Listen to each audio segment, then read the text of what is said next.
Tyrone 1-14. Dublin have now emulated two Kerry sides, and the Wexford 1915 to 1918, 4 in a row winning side. And at this remove, they are odds on to go one better. We have three-time All-Ireland winner with Tyrone, Enda McGinley on the line, and Billy Joe Padden is with us as well. Lads, thanks for joining us. And 17-18 minutes in, Tyrone are 5 points to 1 score up. Everything's going just dandy. We've had Mark Bradley kick a good point and he's playing very well. Tiernan McCann kicked a point to go 3-1 up. Bradley again involved there. Kieran McCalliskey kicks 2 points. There's turnovers. Cluxton kick out under pressure. You must have been thinking, oh my God, is this happening? Has Mickey Harte done it again? Absolutely. The dream was alive and well at that stage. I was doing commentary with Joe McMahon, and I turned and looked up at Joe, and both of us looked at each other at that stage because Dublin had a couple of uncharacteristic wides. Dean Rock had missed 2 frees. He's probably missed 2 the entire rest of the season. Yeah. He missed 2 frees. Tyrone were turning them over in midfield. Tyrone were full of running. Dublin were clearly on the back foot and all over the place in terms of their shape, and Tyrone were cutting through them and had scored 5-1. So, and even the 5-1 wasn't, and I suppose it became critical later on, but even the 5-1 wasn't a fair reflection of that, because Tyrone had missed quite a few more really good chances apart from that as well, and probably should have been at 8 or 9. Yeah, Tyrone had 6 wides in the first quarter, Billy Joe. Yeah, that really was a crucial period. Even watching that, you did kind of start to wonder, whoa, what is up with the Dubs, and Tyrone are really giving themselves a chance. But you just felt that even when they were dominant, they were doing many of the right things, Tyrone. They probably weren't clinical enough, and they probably really didn't create a goal chance. And when you're on top against the Dubs, when they're out of sorts, you really have to hit them hard and be totally clinical and ruthless. And Tyrone never really created that goal-scoring chance, and then were guilty of, I think, being just a bit over-anxious. They recognised that the game was going really well for them, and they took a couple of shots that maybe weren't on, should have maybe worked into a better area. And it cost them in the end. And I think it's not so much that it cost them in the second half. I think it cost them that when Dublin then roared back into the game, that it cost them mentally. It was a major blow to their morale midway through that first half. Yeah, we were making the point earlier in the news round, Billy Joe, that in some respects, one of the last things Tyrone probably would have planned for was taking an early lead of 4 or 5 points. Yeah, it's not something you're kind of, I suppose, as a player, and no matter what message Mickey Harte is getting across them, you're thinking, just stay in this game, stay in it, keep it tight. You know, be ready to be resilient if you go a point or 2 points down. But then finding yourself 5 points up, you think you're surely be thinking, this is an opportunity we'll never ever see again. And then you become anxious, and then you probably do things that maybe weren't part of the original plan that Mickey Harte had set out for the team, and that was maybe a reason why some of those shots were taken from bad angles. Maybe that's a reason why at that time you saw a couple of players maybe go on a solo run on their own, get isolated, get turned over, and it kind of really disrupted their rhythm. Whereas when you find yourself 5 points run up against Dublin, even then I think you should become more patient, be precious with the ball even more so, keep it, move it from side to side, and make the Dubs come out and try and do something and try and take it off you, as opposed to kind of what happened with Tyrone was really they nearly handed Dublin those opportunities for counter-attacks and those opportunities for scores that brought them right back into the game and totally turned the game on its head, really. Yeah, I mean, we'll talk about the many mistakes and the many good things Dublin did as well in a minute, Enda, but you mentioned the turnovers. Like, it's hard to think of a time. I guess you're going probably back to the Mayo game last year, certainly. But like, it was hard to think of a time when Dublin were turned over so often, and it was happening to different players, and it was happening in midfield, and it was even happening further up the pitch. They were getting sucked in by Tyrone defenders, and Tyrone defenders were coming out with the ball. I mean, that was, in some respects, that was the most heartening thing, as well as the two Cluxton wobbles close together. Undoubtedly, Dublin were off colour at the start of that game. Philly McMahon got really well dispossessed by Kieran McGeary from a good shoulder in midfield. Con O'Callaghan was sort of caught half waiting or being really slow on the ball. Now he actually got a free from it, but again, in my mind, it was a soft enough free because he had been caught waiting and the ball had been pushed away, and then the free occurred. But Dublin were off colour at that early stage. Now for me, and I suppose I would usually agree, the likes of Billy Joe saying, right, if you're up, we need to be more patient. But the strange thing was in the first, and I've just funny watched it back this evening, but in the first 18 minutes of that game when Tyrone were flying, Tyrone were kicking fast, long balls into the forward line. They weren't messing about at all. Some of them went dead, but quite often we get good scores from them. The change seemed to be, and I don't know whether it was the players on the field made the call or whether Jim Gavin made the call, but from about the 17th, 18th minute, Dublin flooded, I think, almost 13, 14 players behind the ball. Suddenly it was, and I remember commentating on it at the time, that suddenly it was the game that Tyrone were there trying to be patient. Dublin were back in big numbers, and Tyrone one ball just got kicked in aimlessly. I think it was sort of a half shot that wasn't really a shot on. Then Callum McShane went sort of on a drive and solo run, but got isolated as was said there, and then turned over. From Callum McShane, I think it was a poor shot maybe. The quick free kick from Cluxton to Jack Caffrey out the far wing.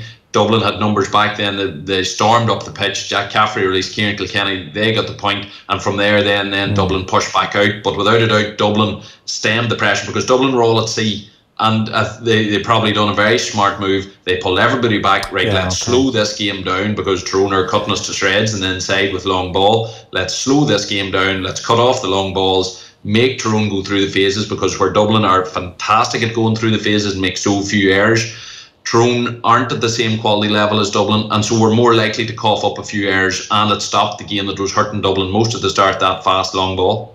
That's very interesting, because I was going to ask what happened, because the other striking feature, as you've said, in that first 18 minutes was the quality of those Tyrone kicks. Yes, not everyone went to hand and some went dead, but I mean the amount of them that took a lovely, Kerry-esque one hop and then into the chest of Bradley or somebody else. There was some brilliant kicks.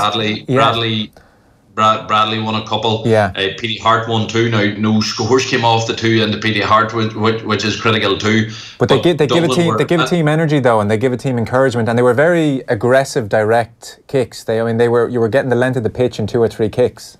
And it's almost a perfect tactic, because if you've good forwards in there and the ball's in is decent, they will win the ball. If you're a long ball in, you've still got numbers out around the middle. So even the few that were cut out, men were still there. If the ball went dead and Cluxton took a quick kick out, you were still around the middle. So I suppose the strange thing about this match, Tyrone people in general are actually almost more hopeful and have seen more yesterday than we've probably seen, that we feel we can really actually take on Dublin if we work at this sort of style of play a wee bit more, because Dublin were not comfortable. Now, they're a brilliant team and they were always going to get their patch, and of course the critical thing about Dublin's patches is how heavy they hit you, which in Tyrone's patches they simply didn't, and the conversion rates of scores is obviously, and the wide level of the two teams is probably the standout stat of the game.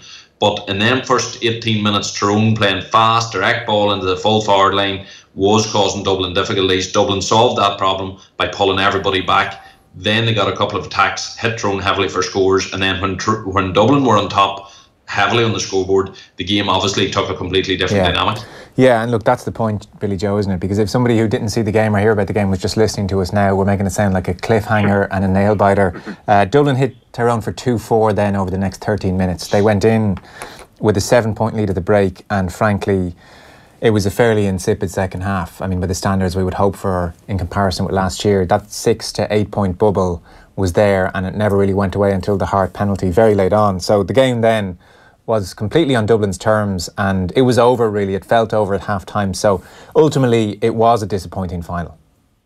It was, and I think we have to be careful not to give absolute credit to the quality that Dublin have, and I think Enda is absolutely right. And I did find the key turning point in that first half was when Dublin decided to bring everyone back and really try and do something different to stop Tyrone's momentum. And I think that by flooding that middle third, it reduced the angles of the Tyrone players being able to get good quality diagonal ball into those forwards. I think the best one of the whole lot was from Mark Bradley's point, where it was just crossed by Conor McShane.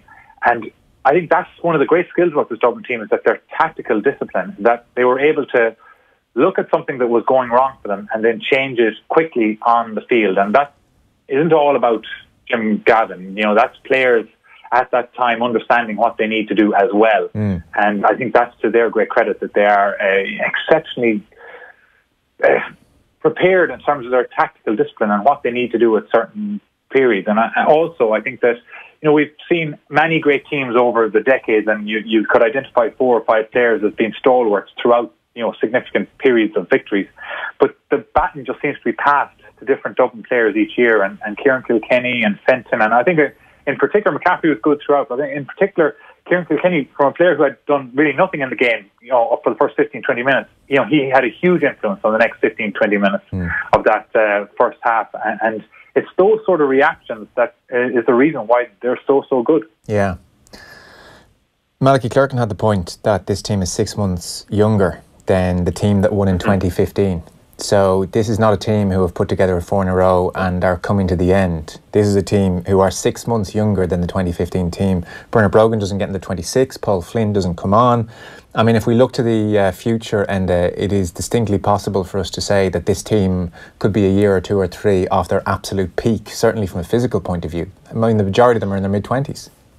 By standard rules, absolutely, because most counties get clutches of brilliant players and milk them for all they're worth, maybe with 1 or 2 changes over the time. That's what we've seen any other team that has done back-to-backs or has stayed around for a prolonged period of time. Certainly ourselves, Armagh, Kerry and the Naughties, who are probably the last 3 sort of really big teams, even Donegal, who won the All-Ireland during the most recent spell. They had a bunch of players. Mayo had a bunch of players. Kerry have a bunch of players, and then teams go into transition. Dublin are winning All-Irelands as they're transitioning. The big debate, one of the many topics that will be played out ad nauseum next year, along with our Dublin, the greatest team of all time, will be, is this comparable to, say, the Kerry 4 in a row, where they had 18 players effectively used over their 4 years, where Dublin are, like, I presume next year they're probably going to be 60% maybe different from they were at the start of this run. So does that count as one team doing a 5 in a row, or is this just a county's dominance rather than a Gaelic team's dominance? Yeah, and with an eye to the future, because that discussion crops up already. Are we Billy Joe? Is this a worry? Because this is different from '81. This is not a team. This is a county. This is an organisation. This is a structure. As we look ahead to the next decade or 2 or 3, kind of the bulk of our lifetime, are we looking at 4, 5, 6 Dublin All-Irelands per decade now?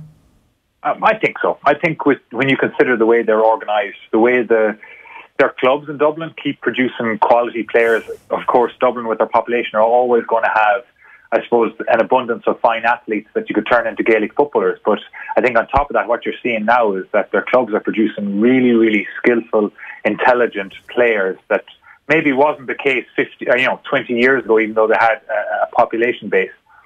And I think that they're so motivated. I think that all these players will learn from all these victories they've had over the last number of years, and it's just going to create a winning culture, and they're going to get stronger and stronger. And I think but at the same time, we can't blame Dublin for that. They're only making use of their resources in the best possible way that they can. I think other counties have to do the same thing, and I think it's a question for the GAA, not in the short term, but in the longer term or medium to long term, to look at, okay, what is the best thing for Gaelic football? Because at the end of the day, for it to thrive and be an interest to all 32 counties, you need a competitive spectacle. And we are in danger of it not being that way. I had felt throughout this year that Dublin were probably 8 points better than any team in the country, and I think that's the way it has played out. Yeah, are you more hopeful, Enda? I mean, Billy Joe rightly says we can't blame Dublin. I mean, there has absolutely been disproportionate funding. We've talked about that on the show before. That's not Dublin's fault. That was a GAA decision. And actually at the time, a fair enough GAA decision. Nobody could afford for football in Dublin, in the city, to die out. We want it to be thriving. It's a great thing that is thriving in Dublin, hurling as well. And also just sheer demographics here are in their favour as well. So now that they've put structures in place, will those demographics just kick in and we'll have the kind of doomsday scenario? Or, you get a few bad managers, things go messy very quickly, and Jim McGinnis type messiah emerges here and there elsewhere around the country. Are you hopeful, or are you in the Billy Joe camp? I think money talks in sport. It has done in every other sport in the world, so why should we think Gaelic is any different, particularly in the modern era, when we look at the complexity of the backroom teams of inter-county squads, and that then people are bound to be making something. Like I was down doing a bit of promotional work before. Just to interrupt very briefly, the 2 reasons you might hope would be the fact that we're talking amateurs here, there's no transfers, so they can't buy their success in the most kind of obscene, obvious way. But it's probably the slightly different side of that coin is because we're amateurs, we're completely dependent on our population base. Yeah. Now, say Tyrone, taking just rough numbers on a page here, Tyrone has 52 clubs, taking say 30 adult players in a club. You're talking 1,500 players. From that 1,500, you're hoping, say, 1 in 30, you're hoping maybe 50 are of sort of county quality. Then you're hoping 30 of them dedicate themselves to it. Out of that 30, you might have 3-4 exceptional players. Yeah. If you multiply that up, your odds of finding supremely talented players gets higher. It's just inevitable. So that's the population thing. Now, Dublin are at a phase where they have a stunning clutch of players, and I think it's a combination of things has all come together at the one time.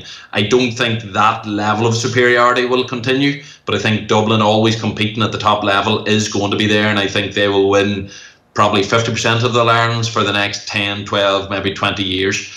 Do I think other teams will win? Absolutely, but other teams, other counties will stay with the standard mode where they will get great clutches of players. Counties will come up. Galway's coming up at the minute. Mayo's probably going to slide a wee bit. That will reverse in time at the minute. Tyrone are up. Donegal are coming, but you'll see a gradual switch around in Ulster at some stage too. So Kerry's the only other team that seem to just be perpetually producing champions. Interestingly, I was chatting to obviously quite a few Dubs, and I was sort of asking them, half worried, looking to the future, who's the next superstars? So we've seen Merchant, we've seen Howard, we've seen Con O'Callaghan come through, just stunning players. But they're saying there's nobody really else. They had a minor there, he went to Australia, but they don't have very obvious superstars coming through, and they haven't been winning under 21 and minor titles. So maybe this is a clutch, and we'll see. But I don't know. It's they're in a very healthy place at the minute. Yeah, they've got some time given the age profile of the team. The Sunday game went for Kieran Kilkenny as their footballer of the year, Billy Joe. Is there anyone pushing him especially close for you? Not really. I think he has been exceptional. I think just on that Dublin team, James McCarthy is outstanding, and he probably should maybe was in the running for Football of the Year a couple of years ago, and Jack McCarthy again has made a huge impact. But I think the way Kieran Kilkenny has adapted his game this season, learned from what happened to him against Mayo last year, where he was kind of marked out of some of those games, where he's added to that ability that if he's been man-marked, that he can go in and play in full forward and be incredibly effective in there as well and get scores. That he's not just a playmaker now that can do his thing out on the half-forward line or out the field. He is really versatile player that can do a job for you anywhere, and that makes him exceptionally difficult to mark, and that's why Tyrone found it so hard yesterday. But I think it's unfair to go to talk about Dublin and not talk about Jim Gavin. I know he doesn't like to promote himself in the media, but I think the job that he has done in coaching these group of players and teaching them how in areas to get better, and Kieran Kilkenny is a perfect example of that, how he's improved his game just in 12 months. And I think that Jim Gavin has to get credit for that. And maybe, as Enda is pointing out, if we are to see a lull in Dublin's dominance, maybe it'll come from a fact of Jim Gavin moving on, deciding he wants to do something else, or a player that I think is critical to what they do in Stephen Cluxton in terms of what they do and what they feel about themselves, because no doubt knowing that you have Stephen Cluxton behind you gives you more confidence than maybe just an ordinary goalkeeper. So maybe if they decide to move on and Cluxton decides to retire at some time in the future, well, then there may be an opening for some other counties. I think it's a great point. And the fact that we are mentioning Gavin about 20 minutes into the discussion proves the point. He's completely undervalued. And we had a good discussion with Jim McGuinness and James Horn and Kieran McGinley on Thursday night at Croke Park, and people should still download the hour-long chat, which isn't game-specific. But one of the points that did come up, and it's that Gavin is completely underappreciated. The best hope for anyone long-term is that Dublin hire a few dud coaches, and it's not easy to manage a bunch of lads in their 20s in the city, lots of success, lots of distractions. I mean, Gavin, it's an astonishingly good job on every front, tactically and just in terms of how he's getting inside their heads. Yeah, you're mentioning hiring sort of a dud coach with the distractions that you've just mentioned around Dublin. Even very good coaches would really struggle to keep that level of talented players all rowing in, all super disciplined, all super driven by the cause, all the feet completely on the ground. Anybody that meets them Dublin players is struck by their humbleness and their ability to just talk very calmly about everything. They are amazing role models, and without a doubt that is Jim Gavin. So Jim Gavin's footprint on this Dublin team, on the history of GAA, is just absolutely massive. And you're absolutely we do sort of pass on, the team is brilliant, but I played against a good Dublin team, and they had weaknesses that Jim Gavin has completely eradicated. It is a combination of the perfect manager, and if it's not Jim Gavin, even if it's another good manager, they will struggle to do what he done. What he has done is exceptional, and will only be appreciated in the fullness of time.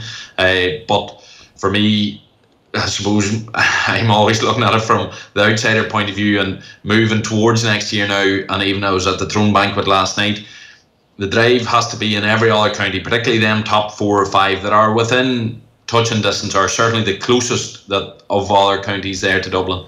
They have to look at next year, and they have to take on that challenge, because if Dublin are going to make history, and Jim Gavin, it's almost impossible to bet against them. They have to be made turn it. They have to be made fight more than just an All-Ireland final. Whoever's faced them in the quarter-final, well, the round robin now, needs to be putting them to the pin of the collar. Same in the semi-final. They need the hardest ride ever to an All-Ireland title next year. And I think Dublin are more beatable at the end of this 5-year series than they were at the start. I think they were a better team, playing better football at the start. Okay. They're very hard to beat at the minute, but I don't see an unbeatable team in their 5th year. So with the added pressure that's there, the carrot has to be there for your Galways, your Donegals, your Monaghans, your Tyrones, your Mayos, your Kerrys, to really step up to the plate and do everything in their power to stop Dublin getting that 5 in a row. It's the biggest honour in the game. It'll be talked about for history. They have to earn it. Yeah, and to stay there for one sec, Billy Joe, I know you pretty much have to go. Last quick question to you. You know, one of the maybe unintended consequences of the McGuinness tactics was that we saw a glut of managers at club and county level having 13, 14, 15 behind the ball and not engaging with the ball, and just led to horrific games of football. It's funny, you know, like on paper, if you were to say, well, teams should mimic Dublin, and this new patient Dublin where they'll go through the phases and pop the ball from left to right and look for openings. I mean, done by lesser players, that could lead to incredibly boring football if it's taken up and down the country. Yes, but I think that is a problem that is in Gaelic football at the minute. I think that the GAA has to look at and try and evolve and improve Gaelic football. And this should not just be a result of Dublin's dominance. It's a result of the pattern of play that we've seen for the last 7 or 8 years.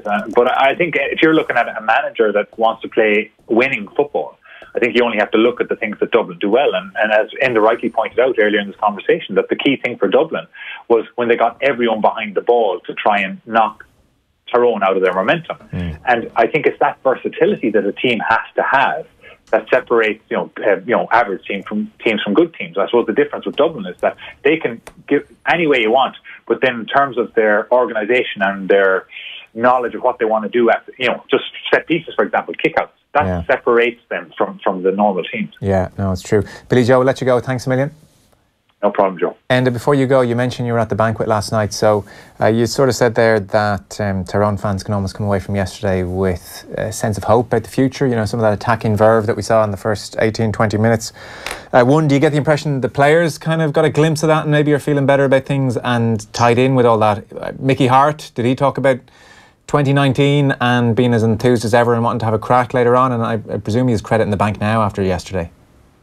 Absolutely. I think that I got talking to lots of the players last night, and they were all obviously gutted and disappointed, but they were all talking about how much they can improve. They were all pointing to their decision-making errors. Like, quite openly, they were saying we took the wrong choices. Our shot selection and our shot execution was just too poor. So they were kicking themselves, and so they're going away with more belief. The other thing is Tyrone essentially played a different style of football yesterday than they've started with any other game this year. They adopted it a wee bit against Monaghan, but essentially for large periods of yesterday they were playing man against man with maybe one sweeper, and for the last 15 minutes Colin Cavanagh pushed up and Tyrone were man against man, and you know what, it looked very, very good, and Dublin weren't completely comfortable. There's much made of Dublin's fitness and strength. Many times yesterday we seen Tyrone come out on top of them duels. I've seen Padraig Hampshire go one-on-one with Mannion in a full flight solo, and Hampshire dispossessed him. I've seen Michael McKiernan, Costello taking him on, sprinting 30-40 yards down into the hill. McKiernan stopped the attack and it turned out so, and Tyrone were going just as strong at the end as Dublin. So the whole thing of fitness and strength and that type of superiority that Dublin have, I think that's put to bed. the quality, and I've said this a few times, that I never seen that as Dublin's difference, their sort of key value thing. It's their decision making, their skill execution, just is at such a high level and higher than the other teams, and that just comes out time and time again in these clutch moments and clutch games. They come out on top, but that is something that other teams can improve on, and I certainly think Tyrone will improve. I think they will adopt that style more often next year, and that'll automatically improve their decision making. Yeah, hopefully. Listen, thanks for your time all summer. Much appreciated, and cheers. Thanks, Joe. GAA on Off the Ball. Brought to you by the Boyle Sports app. Cash out and in-play betting available in the App Store and Google Play Store.